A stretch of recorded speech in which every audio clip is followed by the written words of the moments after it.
Alhamdulillahirrabbilalamin. Wassalatu wassalamu ala ashrafil anbiya'i wal mursalin wa ala alihi wa sahbihi ajma'in. InsyaAllah saya akan melanjutkan bahasan hadis yang diriwayatkan oleh Malik Al-Bukhari dari Abdullah bin Mas'ud. Dan pada seri 1B bagian B yang lalu sudah kita bahas beberapa ibroh dari hadis tersebut. Dan sebagai pengingat kembali kita baca hadisnya. An Abdurrahman bin Yazid qala dakhaltu ma'a Alqamah wal Aswad ala Abdillah faqala Abdullah kunna ma'an Nabi sallallahu alaihi wasallam syababan la najidu syai'an faqala lana Rasulullah sallallahu alaihi wasallam ya ma'syarus syabab man istata'al ba'ata falyatazawwaj fa innahu aghaddu lil basar wa ahsanu lil farj wa man lam yastati' fa alaihi bisawmi fa innahu lahu wijaun. Itu bunyi hadisnya. Sarahnya sudah kita bahas, demikian pula beberapa ibroh yang secara ringkas. Ibroh dari hadis ini pertama adalah perintah nikah bagi al-ba'ah. Karena di situ dikatakan ya ma'syarus syabab man istata'a minkumul ba'ah. Yang kedua, nikah itu menundukkan pandangan. Menundukkan pandangan karena ghadul basar. Fa innahu aghaddu lil basar. Ketiga, nikah itu mesti menjaga kesucian farji. Karena wa ahsanu lil farj. Kemudian kecukupan harta bukan syarat sah pernikahan. Karena dikaitkan dengan ayat Al-Quran yughnihumullah. Jadi kecukupan harta bukan menjadi syarat, tapi itu menjadi fasilitas untuk memperlancar pernikahan dan mewujudkan sakinah atau ketentraman. Dan yang kelima, wa ahsanu lil farj. Jadi ahsanu lil farj itu menjaga kesucian farji. Kemudian yang kelima, menahan diri bagi yang belum mampu, karena di situ dikatakan wa man lam yastati', barang siapa yang tidak mampu. Oleh karena itu fa alaihi bisawm, dalam pengertian pandai menahan diri. Dan yang keenam, ibroh yang keenam, karena di situ dikatakan fa innahu lahu wija. Jadi saum itu harus menjadi perisai di dalam menjaga diri. Itu beberapa ibroh yang sudah kita bahas pada bagian 1B atau bagian B. Sekarang beberapa implikasi dari hadis ini. Utamanya fungsi nikah, ya. Ternyata fungsi nikah itu utamanya adalah melaksanakan ibadah. Ibadah dalam Islam itu tidak hanya bersifat ritual atau upacara belaka, tapi juga ada yang bersifat sosial. Nah, salah satu ibadah yang berbentuk sosial kemasyarakatan adalah membangun keluarga. Karena memang kan kalau kita lihat yang perlu kita diskusikan di dalam keilmuan, ada dua macam kalau kita lihat di dalam Al-Quran itu. Kan yang memerintah diskusi itu fas'alu ahla dzikri in kuntum la ta'lamun. Tapi kalau fas'alu ahla dzikri in kuntum la ta'lamun tuh di dalam Al-Qur'an kan ada eh, dua ya, yaitu dalam surat An-Nahl dan dalam surat Al-Anbiya. Ya, kita coba telusuri ya, ingatkan kembali. Kalau kita perhatikan di dalam ayat tersebut, umpamanya dalam surat Al-Nahl 43, wa ma arsalna min qablika illa rijalan nuhi ilaihim fas'alu ahla dzikri in kuntum. Nah, kalau kita perhatikan ayat 43, maka ayat 44-nya bil bayyinat wa zubur. Wa anzalna ilaika dzikra litubayyina linnas man nuzila ilaihim wa la'allahum yatafakkarun. Ya, kalau kita perhatikan surat An-Nahl 43 dan 44 itu jelas fas'alu ahla dzikri ini berkaitan dengan aturan yang berkaitan dengan syariah. Kenapa saya akan syariah? Karena di sini bil bayyinat wa zubur. Allah menurunkan bayinat, penjelasan. Kemudian wa zubur, kitab itu tertulis, termaktub. Kemudian wa anzalna ilaika dzikra, ini turunkan ad-dzikra, peringatan. Dan Rasul itu litubayyina linnas. Rasul bertugas untuk menjelaskan sehingga manusia itu mau berpikir. Jadi jelas di sini kalau kita perhatikan An-Nahl ayat 43 dan 44, fas'alu ahla dzikri itu berkaitan dengan sumber hukum yang berbentuk syariah berdasar Al-Quran dan Sunnah.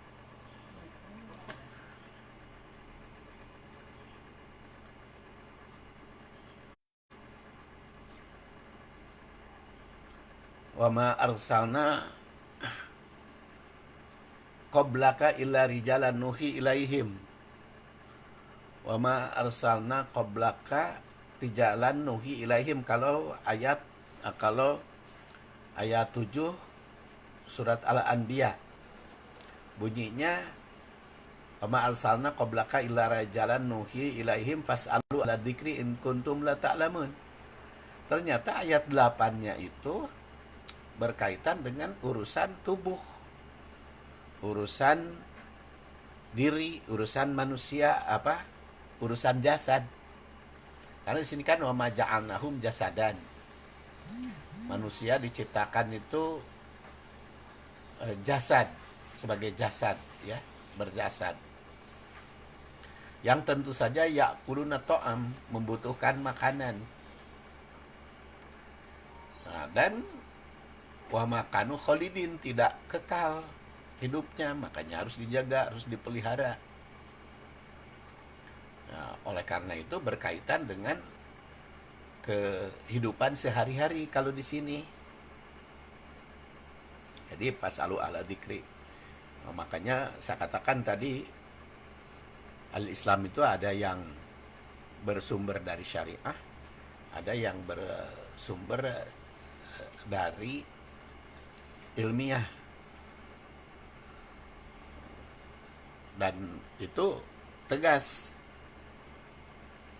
bahwa ulama yang harus mengkaji syariat Islam itu ada yang terfokus kepada pemahaman Quran dan Sunnah, ada juga yang konsentrasi terhadap ilmiah, dan bisa juga yang bersifat ritual dan yang sosial. Makanya saya katakan tadi, ternyata ibadah itu ada yang bersifat ritual, ada yang bersifat sosial. Dan nikah itu termasuk ibadah yang bersifat sosial hubungannya. dan semuanya itu ada aturan. Makanya nikah itu dikatakan di dalam Al-Quran bukan hanya harus halal, tetapi juga harus ma'ruf. Jadi kalau eh, kita perhatikan aturan-aturan yang sekarang di negara, ya, ada satu negara dengan negara yang lain itu punya aturan masing-masing dalam pernikahan itu. Ada batasan umur, ada aturan-aturan khusus. Bagaimana Indonesia dengan Malaysia, walaupun semuanya negara muslim, dengan Saudi itu ada aturan-aturan yang memiliki perbedaan, dan itu kita harus hormati karena ada istilah ma'ruf, dan harus ditujukan bahwa pernikahan itu melaksanakan ibadah, dan ibadahnya yang berkaitan dengan ibadah sosial, walaupun untuk menghalalkannya bersifat ritual. Jadi tetap harus dihormati. Mungkin kajian ayat ini berkaitan dengan hukum syariah dan hukum ilmiah akan kita bahas di lain kesempatan lebih luas lagi, ya. Sekarang kita kembali ke hadis yang kita bahas, bahwa nikah itu melaksanakan ibadah, implikasi dari hadis tersebut. Dan cukup penting ibadahnya ini, sehingga oleh Rasulullah SAW tandaskan, man rojaqahullah imro'atan solihatan faqad a'anallahu ala syatri dinihi falyattaqillaha fi syatril baqi. Barang siapa yang telah Allah beri rezeki imro'ah solihah, istri yang soleh, faqad a'anahu ala syatri dinihi, maka dia sudah mendapat pertolongan dari Allah setengah dari pelaksanaan agamanya. Falyattaqillaha fi syatril baqi. Oleh karena itu takwalah kepada Allah dalam setengahnya yang lain. Jadi kalau sudah punya istri soleh, maka suami sudah mendapat pertolongan dalam pelaksanaan agama. Jadi kalau istri juga punya suami soleh, sudah mendapat pertolongan di dalam kehidupan beragama. Yang jelas kan kalau punya pasangan soleh itu tanggung jawab untuk memperbaiki mereka ringan, kan, karena dan juga di dalam ibadahnya juga dapat dukungan. Di hadis riwayat atau Baroni dan Hakim ini menunjukkan bahwa nikah merupakan aspek yang sangat penting dalam ibadah, karena merupakan setengah dari agama. Dan agar pernikahan itu berfungsi sebagai ibadah atau bernilai ibadah, tentu saja harus ditempuh langkah-langkahnya, karena di situ kan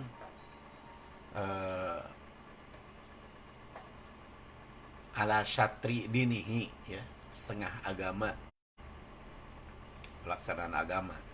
Nah, supaya falyattaqillah fisatil baqi, supaya bisa takwa di dalam setengahnya yang lain, maka mesti kita tempuh, ya, antara lain menjadikan iman dan tauhid sebagai dasar keluarga. Karena pokok utama di dalam ibadah itu landasannya iman dan tauhid. Jadi bisa saja rumah tangga itu seperti harmonis, ya, padahal mereka tidak beriman. dan tidak bertauhid. Tapi itu sebetulnya harmonisnya di dalam urusan duniawi. Kalau urusan ukhrawinya nggak bisa. Ya, kita lihat saja contoh-contoh orang yang nikah mengabaikan agama. Kan di dunia artis yang sering kita dengar, kadang-kadang suaminya muslim, istrinya non-muslim, kadang-kadang suaminya non-muslim, istrinya yang muslim, seperti rukun. Padahal kalau kita telusuri, mereka itu sebetulnya batinnya tidak. Yang berbeda agama, yang berbeda akidah itu batinnya perang. Apalagi kalau sudah punya anak, anaknya itu punya problem yang di dalam dihadapinya itu seringlah kejadiannya. Bahkan jangankan antara suami istri yang berbeda agama, keluarga saja yang berbeda agama tetap pemanya mertua beda agamanya, ada krisis itu, ada permasalahan yang dihadapi. Apalagi kalau salah satunya sudah meninggal, berkuasa, sering jadi masalah. Makanya kalau satri dinihi ingin terlaksana, terpenuhi, jadikan landasannya atau dasar dalam pernikahan itu iman dan tauhid. Yang kedua, memberantas kemusyrikan dari anggota keluarga. Jadi harus dibersihkan di dalam anggota keluarga kemusyrikan, sebab kalau berdasar kemusyrikan berarti kan itu tidak bertauhid. Lawan musyrik itu kan tauhid. Tentu saja berbagai kemusyrikan harus diberantas di dalam kehidupan keluarga, baik yang tahayul atau hurufat. Yang ketiga, menegakkan hukum Islam dalam keluarga. Karena keluarga itu merupakan daerah terkecil ya, skup negara yang terkecil dalam keluarga itu. Jadi kalau ingin melaksanakan hukum Islam di suatu negara, itu mulai dari keluarga. Ya, seperti sering saya kemukakan di berbagai kesempatan, bagaimana Indonesia ini kuat di dalam keagamaannya, utamanya urusan ritual. Di Indonesia kan mayoritas Muslim, dan ternyata mayoritas dari mayoritas itu, di kaum muslimin itu, secara kehidupan ritual sudah baik. Umpamanya urusan pakaian, mulai dari pemimpin sampai rakyat jelata itu sudah banyak yang sudah bagus menerapkan hukum Islam, menegakkan hukum Islam di dalam keluarga. Dan memang kalau sudah mulai dari keluarga, sulit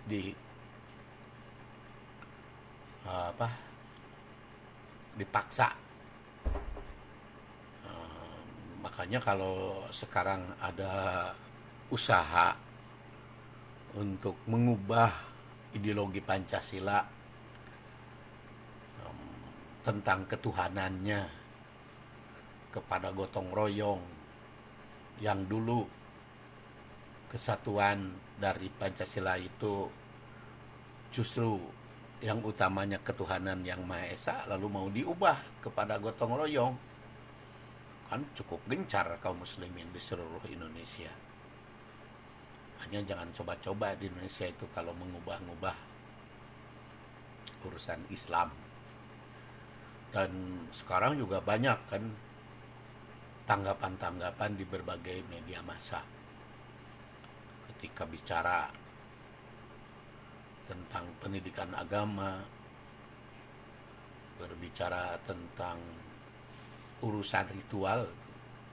Di Indonesia itu demikian hebat kaum muslimin perjuangannya.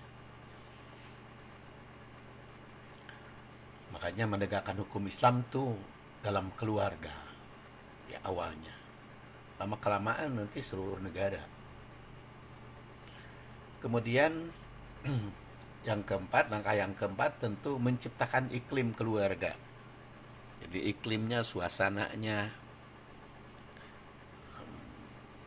Islami, sehingga yang setengahnya itu bisa tercapai. Dan yang kelima adalah syukur atas nikmat yang Allah Subhanahu wa taala anugerahkan. Insya Allah dengan cara demikian itu bisa berhasil. Dan ini gambaran ini saya takwil atau saya pahami dari firman Allah Subhanahu wa taala yang berkaitan dengan kisah Nabi Ibrahim. Qala Ibrahim Rabbi ij'al hadal balada amina wa junubni wa baniya an na'budal asnam. Itu kan iman dan tauhid. Kemudian faman tabi'ani fa innahu minni wa man asani fa innaka ghafurur rahim, memberantas kemusyrikan.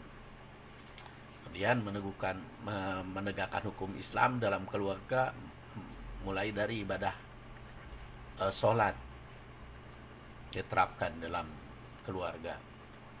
Lalu iklimnya aj'al afidatan minan nas tahwi ilaihim, iklim keluarganya. Dan yang kelima adalah mensyukuri nikmat karena la'allahum yashkurun, tarjukhum minas samarat la'allahum yashkurun. Itu makanya kalau sudah punya istri yang soleh, maka suami dapat setengah pelaksana agama. Si istri juga kalau punya suami yang soleh sudah dapat setengah. Karena kalau sudah soleh kan bisa menjadikan iman dan tauhid jadi dasar. Kemusyrikan diberantas secara beriringan, berbarengan. Menegakkan hukum Islam dalam keluarga karena sudah soleh kedua-duanya, tidak ada kesulitan. Demikian pula menciptakan iklim keluarga kepada anak, kepada keturunan, kepada siapapun akan mudah. Dan mensyukuri nikmat atas Allah yang Allah Subhanahu wa taala anugerahkan. Kemudian yang kedua, nikah itu harus berfungsi mengikuti sunnah Rasul. Dan nikah itu sebagai contoh dari Rasul. Kalau kita perhatikan hadis dari Anas bin Malik,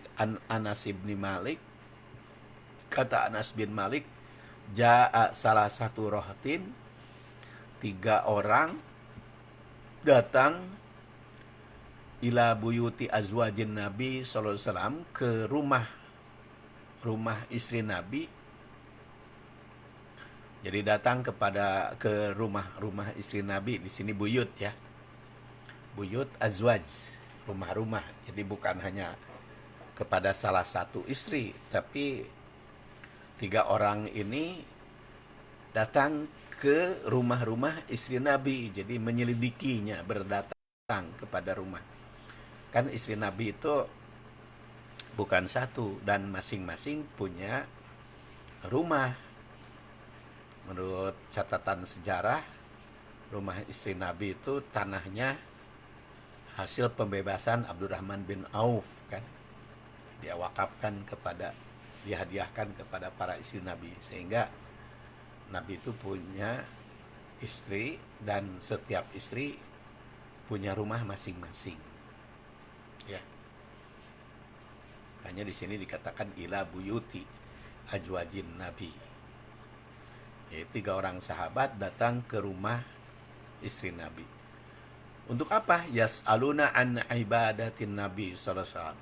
Mereka bertanya tentang ibadah Nabi. Falamma ukhbiru, tatkala diberitahu, ka'annahum taqalluha, mereka itu merasa kecil. Faqalu wa aina nahnu minan nabi, bagaimana kami dibandingkan dengan Nabi? Qad ghufira lahu ma taqaddama min dhanbih wa ma ta'akhkhar, karena sudah diampuni dosa Nabi itu baik yang lalu maupun yang akan datang. Jadi profesor doktor yang mengatakan tidak ada jaminan bagi Nabi masuk surga, itu kacau pemikirannya. Nabi itu sudah dijamin masuk surga. Banyak bukti-buktinya. Ada sahabat yang dijamin masuk surga oleh Nabi. Sahabat saja ada yang sudah dijamin oleh Nabi, apalagi Nabi. Jadi kalau walaupun profesor doktor ngomong begitu, itu profesor doktor keliru itu pemikirannya. Yang mengatakan Nabi Muhammad aja katanya tidak dijamin masuk surga. Kacau itu pemikirannya ya. Harus kita perbaiki, harus kita koreksi itu. Ya, walaupun profesor doktor, kiai dan sebagainya. Harus kita perbaiki itu pemikirannya. Ya, kalau tidak berani langsung ngomong, ya kepada umat lah. Minimal lewat YouTube ini, siapa tahu ada yang dengar.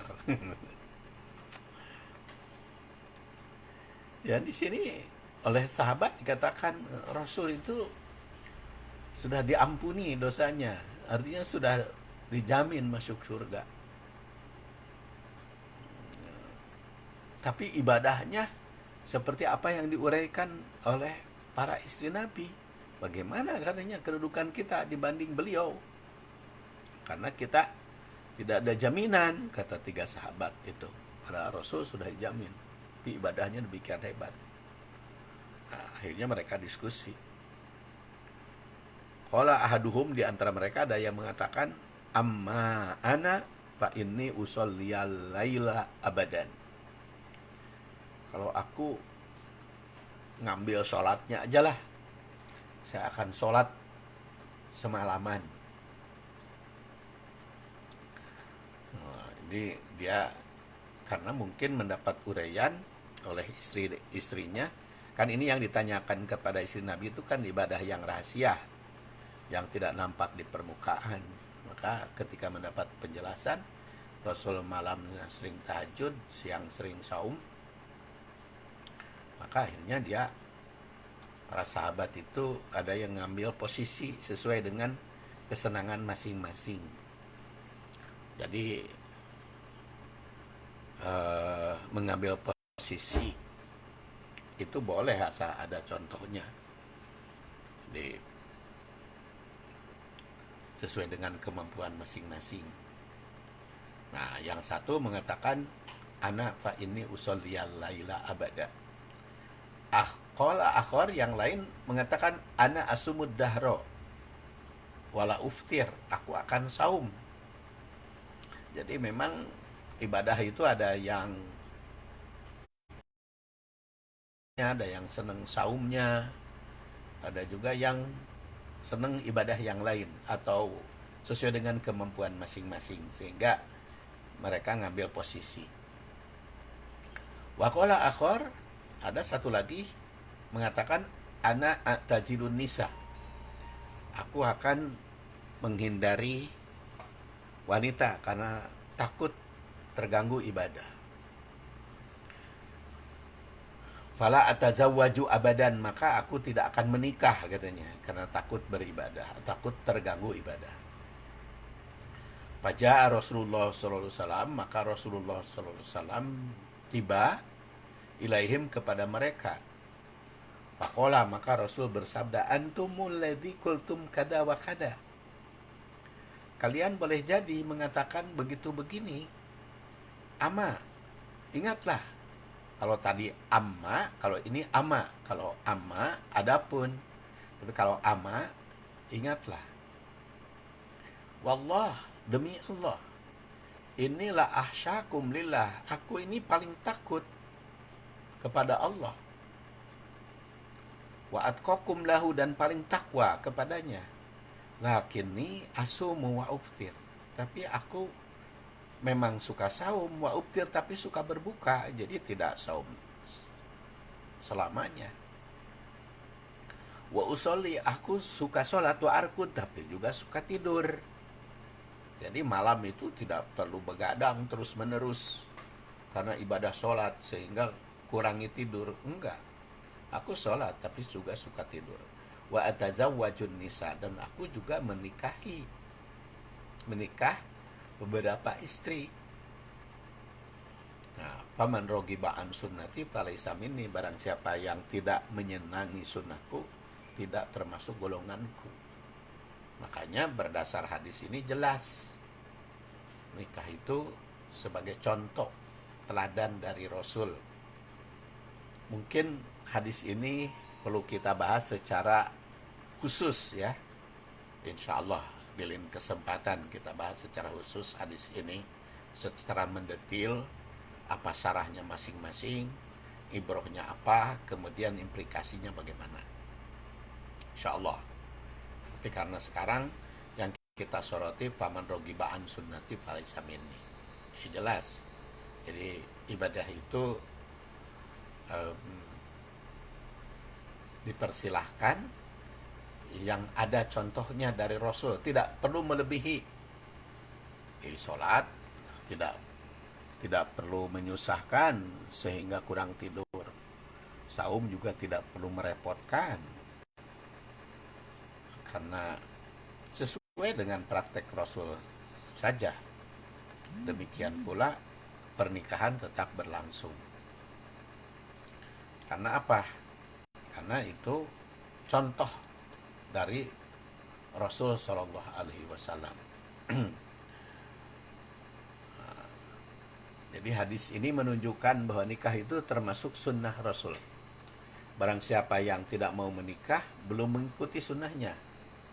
Orang melaksanakan sunnah Rasul. Oleh karena itu dalam pernikahan harus ditempuh langkah yang bisa mencapai sunnah, sekurang-kurangnya 3 hal tersebut tadi ya. Jadi sholat, saum, kemudian di dalam ibadah sholat dan saum juga tetap menghormati urusan kesehatan. Makanya tadi dikatakan saum tidak boleh setiap hari karena harus menjaga kesehatan. Sholat tidak boleh semalam suntuk karena harus tidur. Serta di situ ada dimensi kasih sayang suami istri. Atazawwajun nisa, beliau juga kan menikahi wanita, dan menikahi wanita menggauli istri, bersuami istri harus tetap dijalankan.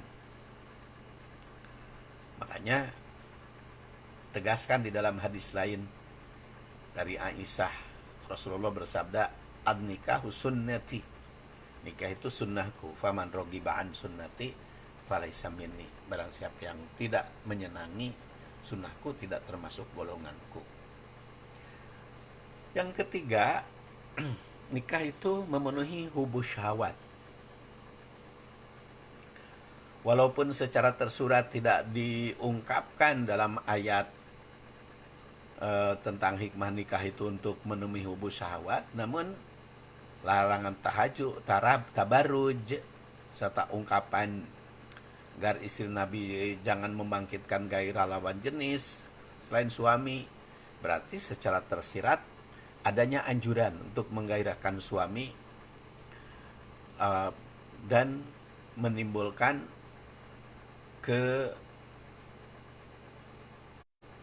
kegairahan suami istri, hubus syahwat. Bahkan di dalam hadis lain dikatakan ketika Rasulullah SAW ditanya ayun nisa khair, istri seperti apa yang baik untuk dijadikan istri atau istri ideal, jawaban pertama Rasul, itu adalah sarotka idza nadortaha, yang menggiurkanmu ketika kamu melihat. Jadi istri membangkitkan syahwat suami itu ibadah, supaya suami itu hubus syahwatnya hanya kepada istri. Itu kan ayunisa khair, diriwayatkan dari Abu Hurairah, oleh Ahmad, oleh An-Nasai dan lain-lain. Rasul menjawab sarot kaidan adortaha, jawabannya. Dan ini hadis ini akan saya bahas secara khusus. Nanti judulnya istri ideal ya. Kita bahas ayun nisa khair. Dan kebetulan hadis ini sebagai judul tesis saya. Jadi syarat kak, jadi penting hubus syahwat itu, agar suami istri itu bisa memelihara hubus syahwat, sehingga istri rajin ngegelis, suami rajin ngeluis. Nah, itu mendatangkan harmonis. Karena apa? Karena hubus syahwat tersalurkan. Dengan demikian nikah merupakan satu-satunya langkah untuk memenuhi hubus syahwat yang diungkapkan oleh surat Ali Imran ayat 14, zuyyina linnas hubus syahwat minan nisa. Ya, ayat ini menunjukkan bahwa Allah menciptakan manusia dihiasi dengan cinta syahwat kepada lawan jenis. Nah, maka Islam menganjurkan umat manusia untuk memenuhinya hubus syahwat itu secara halal, dan tidak menganjurkan untuk membunuh syahwat, melainkan mengajarkan agar memenuhinya secara benar dan suci. Jelas pernikahan itu merupakan jalan suci untuk memenuhi kebutuhan syahwat biologis. Syahwat kepada lawan jenis ini tidak hanya milik kaum pria saja, melainkan juga milik wanita. Karena itu dalam kehidupan suami istri diperlukan kerjasama yang baik untuk saling memberi kepuasan dan kenikmatan lahir batin. Nah, dalam sebuah hadis dinyatakan seorang suami tidak dibenarkan untuk memuaskan dirinya sendiri sebelum istrinya mencapai kepuasan. Itu dalam riwayat atau Baroni itu dikatakan idza jaa ahadukum ahlahu falyusaddiqhu idza qada hajatahu qabla an taqdi hajataha fala yu'ajilha. Kalau bergaul suami itu harus dilakukan secara benar dan baik. Kalau dia sudah mau mencapai puncaknya padahal istrinya belum, maka jangan engkau lepas sebelum istrinya juga. Jadi itu ada kepentingan bersama di dalam hubus syahwat. Jangan egois, baik suami maupun istri. Jangan hanya menyenangkan dirinya sendiri, karena kehidupan suami istri itu milik berdua. Hunna libasul lakum wa antum libasul lahunna. Saling memiliki ya. Tentu saja harus ditempuh beberapa langkah di dalam memenuhi hubus syahwat ini. Dan mungkin itu juga akan saya bahas di dalam kesempatan lainnya, supaya kita bisa memenuhi kepentingan ibadah ini sesuai dengan fungsinya. Ya, antara lain langkah-langkah yang harus ditempuh untuk agar menikah itu memenuhi hubus syahwat, tentu menjauhi perzinahan. Karena kalau perzinahan itu memenuhi syahwatnya tidak halal dan tidak suci. Menutup aurat selain di hadapan suami. Jadi aurat itu ditutup kecuali suami istri. Kalau suami istri mah tidak ada aurat ya. Jadi kalau di kamar hanya berdua suami istri, tidak berbusana juga silahkan saja kalau hanya berdua, karena tidak ada aurat. ifad auratak illa ala zaujik, jaga auratmu kecuali di hadapan suami istri. Kemudian memusatkan perhatian pada suami istri, karena benar libasul lakum wa antum libasul lahunna tadi. Jadi perhatiannya harus khusus pada suami istri. Kemudian menyalurkan nafsu birahinya hanya kepada suami istri, karena untuk menjauhi perzinahan maka salurannya harus birahi yang halal. Maka khusus suami istri saja berusaha saling memberikan kepuasan. Ya, kalau kurang merasa puas, nanti bikin kekurangan, nah maka tidak tenang hatinya. Oleh karena itu suami memuaskan istri, istri memuaskan suami. Kemudian bekerja sama untuk kepuasan bersama. Jadi harus kerjasama, karena kalau tidak kerjasama ya, tidak akan seimbang. Tapi kalaupun sudah semuanya itu, kalau ada kekecewaan, nah, atau kalau ada kekurangan, harus tetap jangan sampai kekecewaan menimbulkan masalah dalam kehidupan. Maka saling memaklumi kalau terjadi, ya. Kemudian memaafkan pasangan apabila tidak mendapatkan kepuasan, dan menyampaikan terima kasih jika suami istri memperoleh kepuasan. Dan kemudian adalah bersyukur kepada Allah apabila memperoleh kenikmatan tersebut. Nah, dari segi lain penjelasan ini mengandung implikasi bahwa seorang muslim itu boleh saja menikahi seorang istri karena terdorong syahwat. Nah, jadi kalau ada hadis kan tunkahul mar'atu li arba'ah, ya arba'in, perempuan dinikah karena 4.